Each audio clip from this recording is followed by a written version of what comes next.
And here on the main stage, I will call for how Lean is helping Ukraine companies cope with the war. So a very special session with Serhiy, the president of the Lean Institute in Ukraine. So Serhiy, thank you for joining us at this event. I know it's a very special moment there in Ukraine, still unfortunately not so happy. But we want to hear from you. We want to understand what's going on. So Serhiy, thank you for joining us. Thank you. Can you hear me well, Serhiy?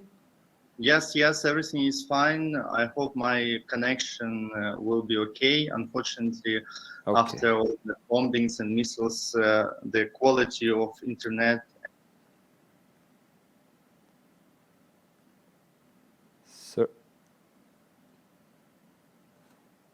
the internet connection and the light.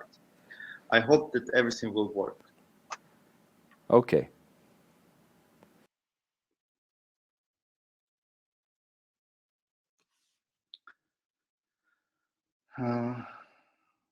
Okay.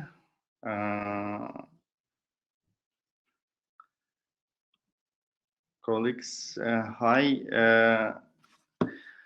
Actually, this is the situation that we have right now. Before the war in Ukraine, we had a great situation. We had many good visitors to our country.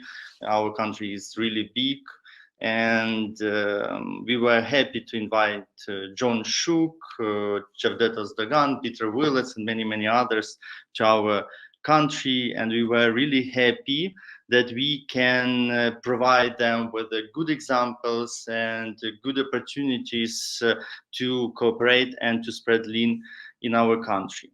But unfortunately, after the best years in our cooperation since 2016, when Lean Institute Ukraine was established, war came to our country, and more than 800,000 of Ukrainians lost their homes during 6 and now months of war, and hundreds of factories have been destroyed. And you can see on the slide the exact factory of our client in Kharkiv that was destroyed actually while we had a Skype connection with them. We were discussing some current problem of the factory, and the missile came to this factory. We had almost 7 million of Ukrainians had to relocate to safe regions of Ukraine and to leave Ukraine. Here you can see the photos of my colleague Tatiana Ostunch, who is now currently in United Kingdom.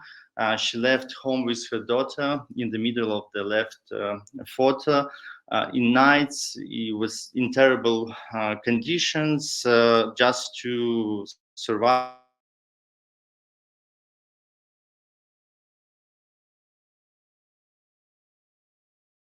Problems were reported by Ukrainian company leaders. Leadership struggled to adjust to new reality.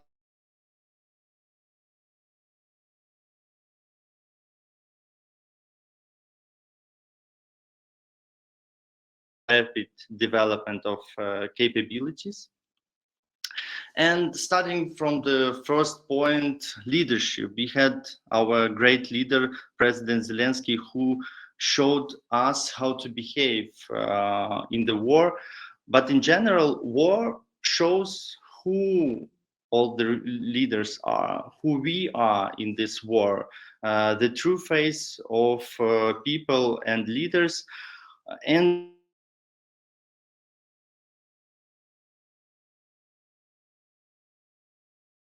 too many life or death tasks at the same time.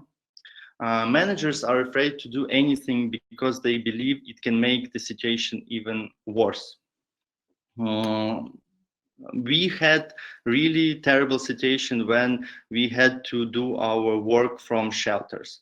Now we have problem that even in the shelters we don't have lights, and this is exact situation because some companies, in some apartments, we have lights only for 2-3 hours per day, and it sometimes destroys the businesses, destroys our work order, and the situation is going even worse. But the situation is that we are alive, and this is the main goal in this particular situation, because you can see that some of our offices were destroyed, like our unit office in Kharkiv was almost totally destroyed, and people were injured. And now, even without the light in the shelter, bombing shelters, we are happy that we are alive, and this is more important. The second problem that we were dealing with the lean, this need to quickly relocate production to safe territories. This is what the actually the second main problem.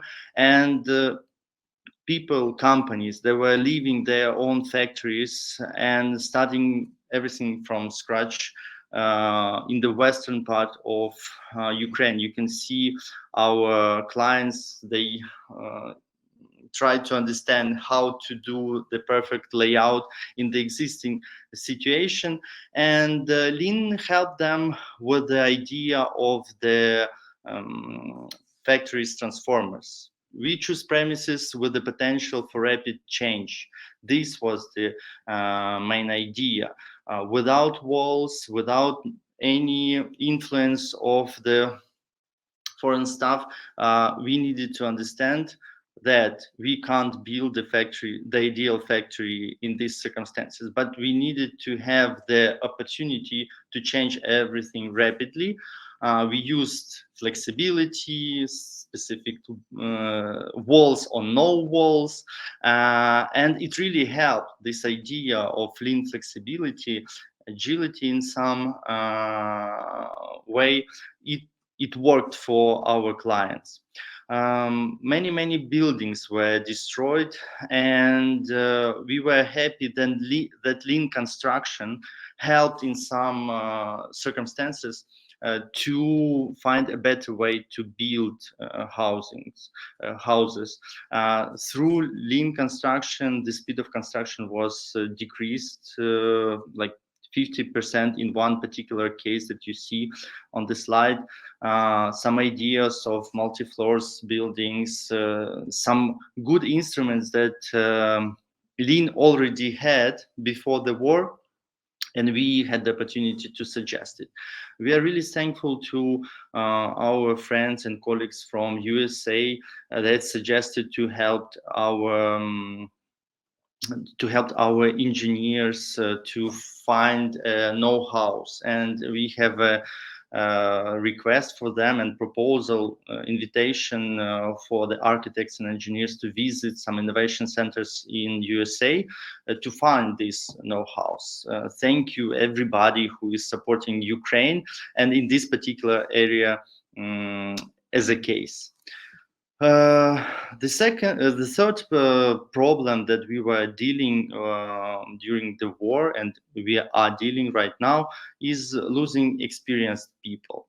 20% of workers have joined the army, and you can see in this photo our colleague, lean manager of the company Centravis, Ivan Shemeta.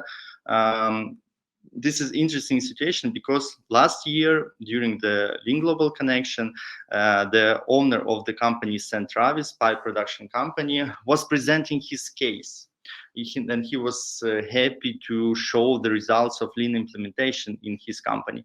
Now this company, this pipe factory is in Nikopol. This is the region that each day and night is under the missiles attack from Russian army. And of course, people are leaving this factory. People are afraid, like they are leaving many other companies within Ukraine.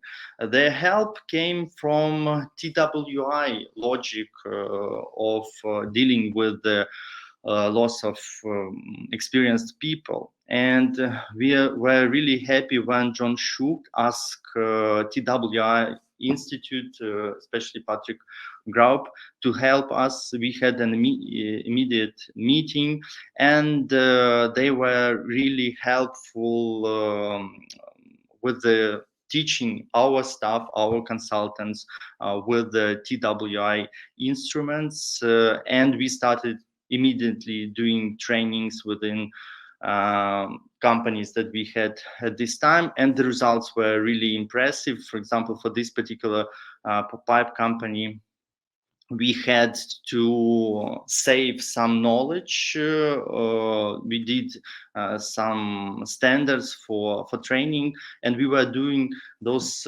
standards like for 2 hours. We had an opportunity to do the standard because the owner of this process, he was leaving for army the next day. But through these instruments, we manage to help our clients. For some companies, like wire production companies within the western part of Ukraine, we managed through TWI decrease the time of training for some assembly people from 14 shifts to 4 hours. And it also helped us with this lack of experience workers. We had many different problems while we were dealing with the war. Like in this picture, when we have a Pareto of the stoppages, number one stoppage right now is sirens, of course, and it influences the OE of the equipment. But this is our new reality. We need somehow to deal with it, and we are not stopping the activities. Even those companies who are under fire each day and night, they decided to continue their lean journeys, and they are not finding excuses not to fill all the documents and not to continue all the shifts meetings. Our key findings for this particular situation, and key findings from the war and from the lean help in the war, are actually summarized in this slide. And I wanted to share our perception of everything that is happening. First, really important idea: companies are finding it more effective to work in small groups within the organization rather than trying to survive as a big enterprise. This works for the Ukrainian army too. It was a really important finding because, as you maybe know, and maybe you heard from the news, that key secret of the success of the Ukrainian army at the very beginning was that we were working by small independent groups that were attacking Russian vertical integrated army, and they were destroying some troops and coming back in a couple of hours, and nobody can deal with it. I mean, the Russians. The same situation happened with the Ukrainian companies when they decided that in this particular situation, where you have a lack of communication, the internet is not stable, you need somehow to split in small groups and to work independently. And it worked. It worked for many of our clients. And later on, we understood that it came to our country from many years ago, even from Cossacks, when we read the interesting article in The Economist, about the Cossacks' logic of war, and they were dealing like this. This is a good example for us. This is a good point of knowledge, and probably we will continue in this area, like working in small groups and dealing with problems in this way. The second finding was that to support people, we need to give them small goals, small targets, small tasks. This also works with the civilians when you are trying to convince them to leave for the evacuation. a really interesting psychological point. We understood that when it's war and you can't understand what will happen next hours, tomorrow, you can't have big goals, strategic targets, and it frustrates your workers, your people with this huge tasks that you can have for months, for example, or for weeks. But when you give them exact small tasks, uh, it's much easier to work with these tasks and to fulfill all the plans and to deal with all the goals that you have.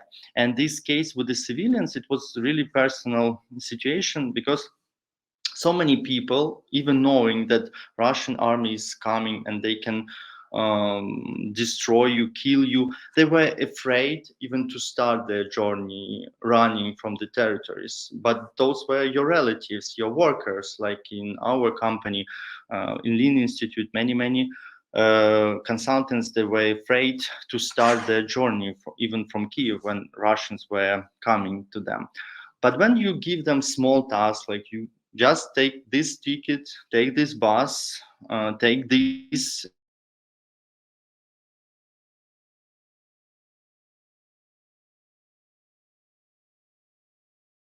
much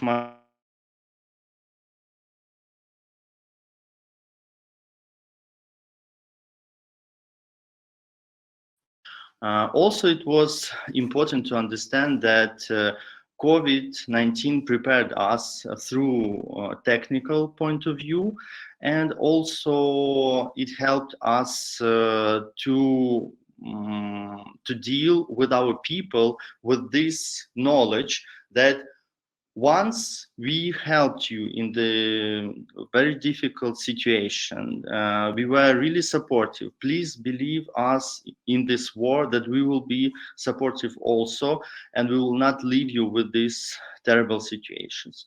Those of the leaders who were not dealing that good with the COVID situation, who were firing their people, cost cutting, they couldn't expect that their workers, their employees would believe them in this particular situation, and they had the new problem. That's why for us it's a really good example that people remember all your deals, and you need to be the same in all situations within different periods of time.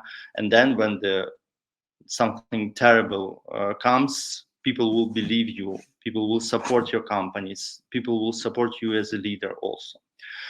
And fourth finding, it's really important for me, it was something new and something really touching.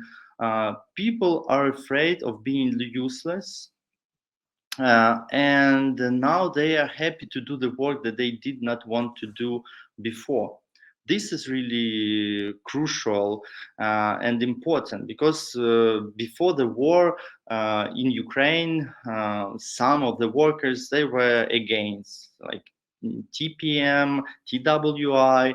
They were saying that no, we need to do with the plan, and we need to do only like kilograms, tons of the products. This is the critical task for us. We don't want to do all your lean Chinese USA things like you are proposing. But in this particular situation, when in some factories they didn't have any demand, they didn't have orders, and people, they wanted to be useful for their company, they wanted to do something even knowing that they can't produce the products, and they were really happy to do TPM, to do trainings, to do multi-skill development of people.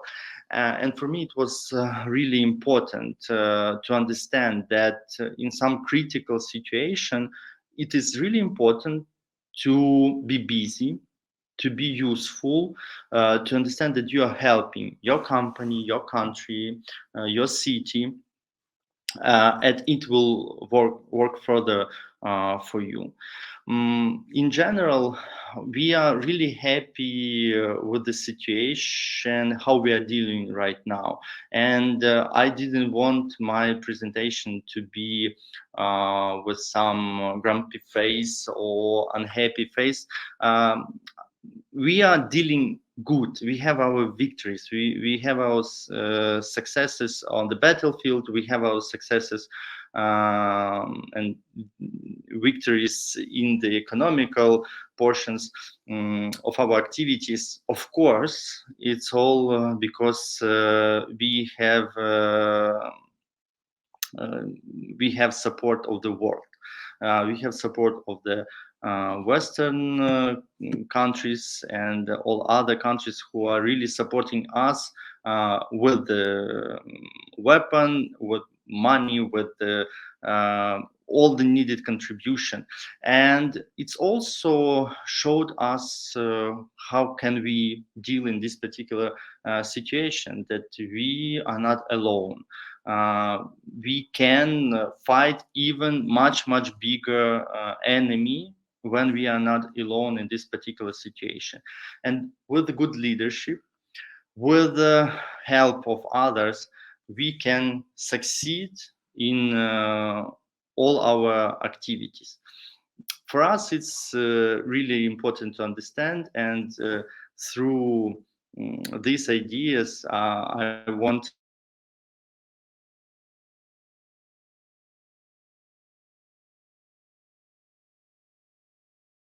Ukrainian people. I know that many of you are really providing this actual help, and so many of our friends, colleagues, relatives are in the Western countries, in USA, within the world, but they feel this support.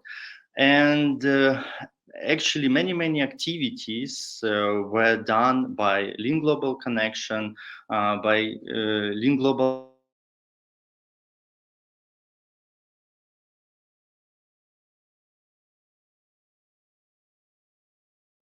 really glad to know that all the lean, famous lean practitioners, they provided us with some funding, with the suggestions, with the help through our journey, and it really has the result. Thank you very much with this, and thank you to all the people who are helping us. Good. Hello, Serhi.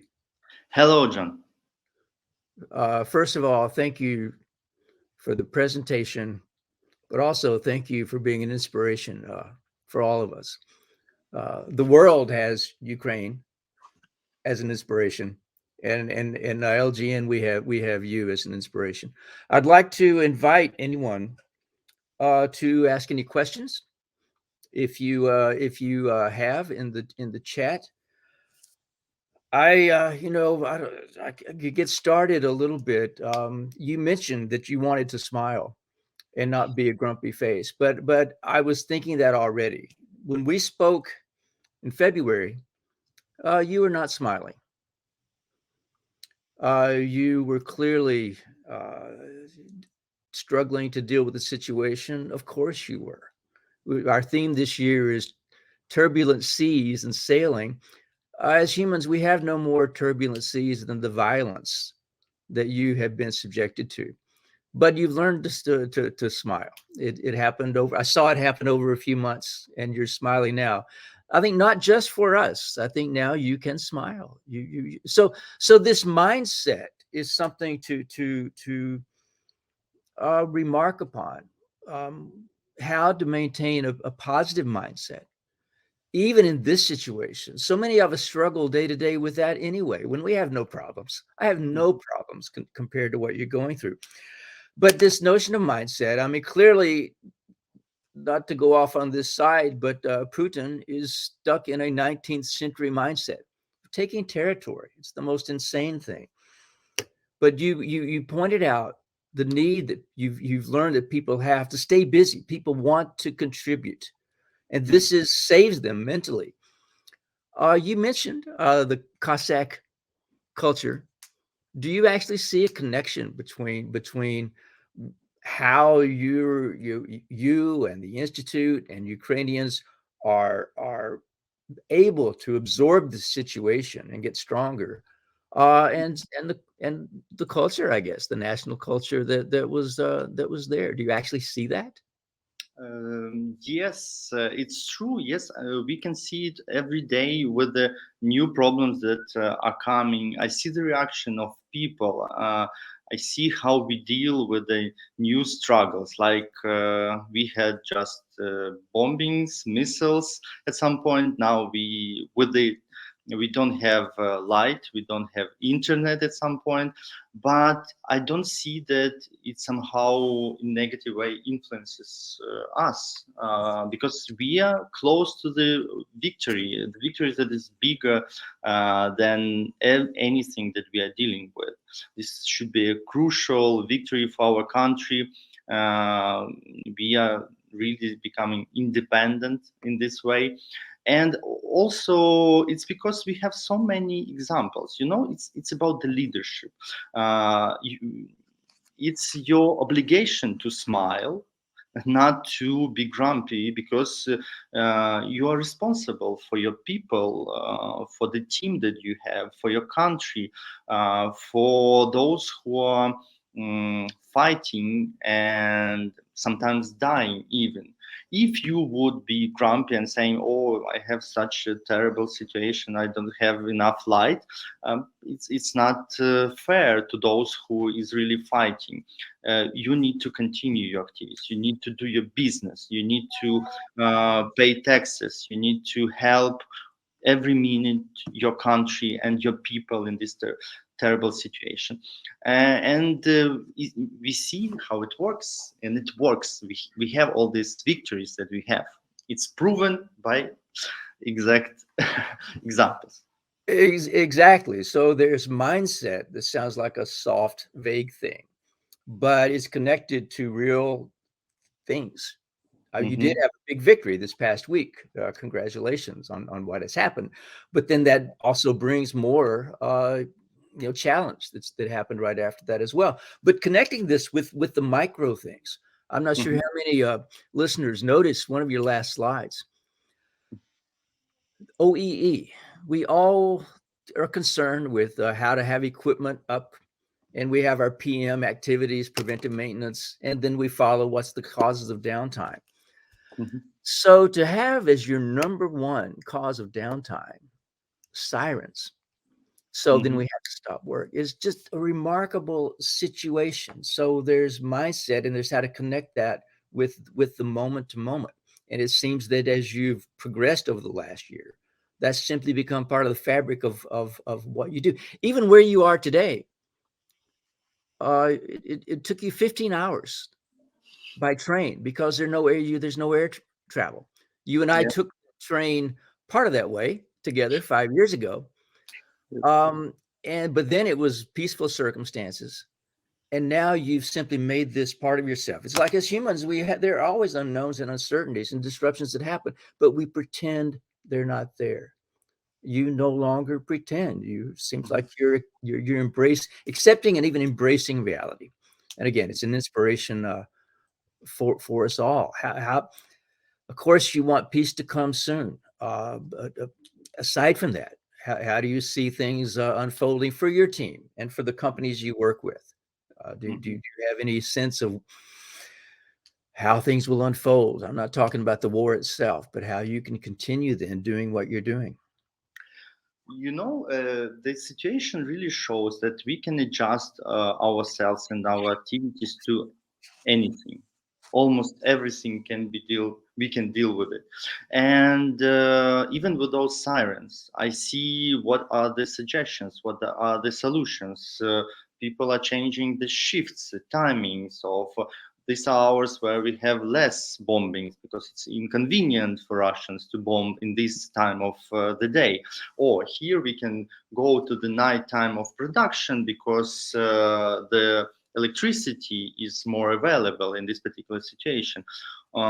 We are dealing with different situation. The region that I'm right now is Uzhgorod. It's Transcarpathian. It's 15 hours from Kiev, but many companies, they moved here, and now we do a great job here, helping them. It's also for our institute. It's also some shifts, some activities, and we are so happy that those companies, they make us feel needed like consultants. You can understand that during the war, consultants maybe the last one who you need in some activities. But we had these cases that companies were calling us and said, please come to our company. We want to continue. We want to support you in this particular situation, your institute. Please come and work. And we were happy that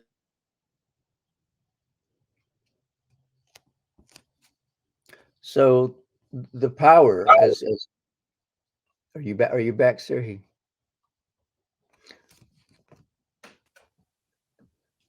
So Christopher, I think we're at the end here anyway. But just to wrap up, the power, sir. There you are again, sir. You froze there for a moment, but the power of purpose and mission.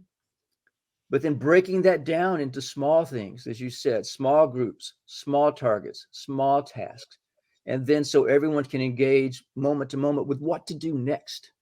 So that connection, again, is such an inspiration to all of us. Ukraine and your president, Zelensky, is an inspiration to the world.